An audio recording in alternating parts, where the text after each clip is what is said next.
தசையினை தீச்சுடினும் சிவ சக்தியை பாடும் நல் அகம் கேட்டேன். அசைவரு மதி கேட்டேன், அசைவரு மதி கேட்டேன்.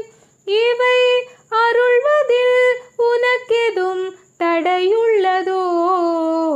நல்லதோர் வீணை செய்தே அதை நலம் கெட புழுதியில் எரிவ